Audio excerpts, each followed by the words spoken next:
तलहार ऐं भरपासे जे इलाइक़नि में क्रिकेट जे ग्राउंड समेत ॿियूं सहूलियतूं न हुजण ते रांदीगर तोड़े शहरी दाए रहिया आहिनि। वरी तफ़सील हुसैन बख्श गोपांग जी रिपोर्ट में। नसीब मौजूद आहियूं तलहार वेझो कारी मोरी वटि। हितां जे नौजवाननि पंहिंजी मदद पाण तहत हिकु क्रिकेट टूर्नामेंट जो इनेकाद कयो, जंहिंजो अॼु फाइनल आहे।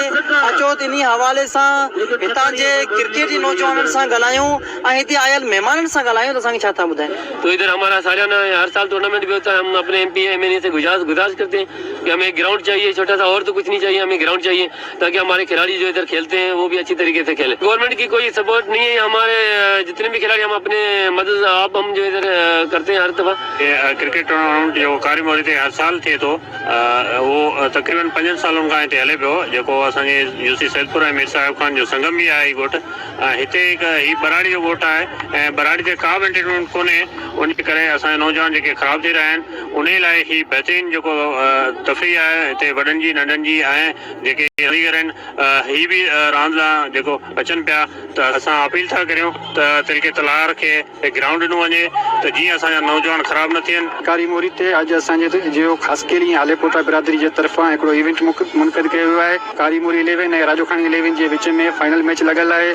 जीअं त हिकिड़ी आम चवणी आहे त रांदियूं जेके आहिनि उहे सिहत जी सरगर्मी लाइ तमामु बहितरीनु रोल अदा कंदियूं आहिनि ऐं आउं जस थो ॾियां हिते जे नौजवाननि खे जिन हिन जंगल में हिकिड़ो मंगल जेको आहे पैदा कयो आहे ऐं हिते हिन जंग में अहिड़ी का बि फैसिलिटी न आहे जो हिन नौजवाननि खे इनकरेज करे सघिजे। असांजे तिलके तलहार जे MP ऐं MLA साहिब खे रिक्वेस्ट कयूं था त महिरबानी करे हिन नौजवाननि खे इनकरेज कयो वञे। हिन नौजवाननि खे बुनियादी सहूलियतूं जेके रांदियुनि जे हवाले सां आहिनि, मिसाल तौरु ग्राउंड आहे, हिते असां वटि ग्राउंड जी फैसिलिटी न आहे। ख़ुशि आहियूं त असांजो नौजवान नस्ल जेको आहे हिते जेको पंहिंजो महिनत पाण करे ऐं हिननि जेको इन्हनि टूर्नामेंट ठाही आहे। हाणे असांखे इहो वधीक आहे त असांजा जेको MP आहिनि या MLA आहिनि उन्हनि खे इहा गुज़ारिश आहे त तालुके तलहार ते हिकिड़ो ग्राउंड जो जेको प्लेग्राउंड कनि ऐं उहो ग्राउंड तलहार तालुके में ॾियनि, उते रांदियुनि जो शोर पैदा थिए, उते जेको प्रोग्राम सुठो थियनि। गवर्नमेंट जी काई सपोर्ट कोन्हे, पंहिंजी मदद पाण सां लॻायो आहे। टूर्नामेंट 12 लेवल ते तमामु बहितरीनु टूर्नामेंट अदा करायो आहे ऐं इंशाल्लाह इनखां अॻियां बि लॻाईंदा रहंदासीं, भले केरु सपोर्ट न करे पर असीं पंहिंजी महिनत पाण ई टूर्नामेंट अहिड़ा कराईंदा रहंदासीं। इंशाल्लाह अॻियां हली वेड़ा कराईंदासीं।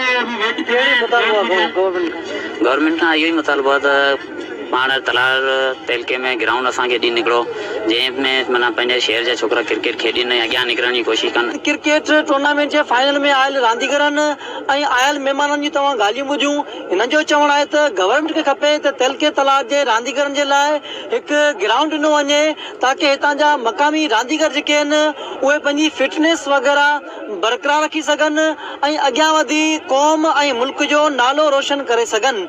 कैमरामैन अली रज़ा ख्वाजा सां गॾु मोहम्मद हुसैन गोपांग, KTN न्यूज़।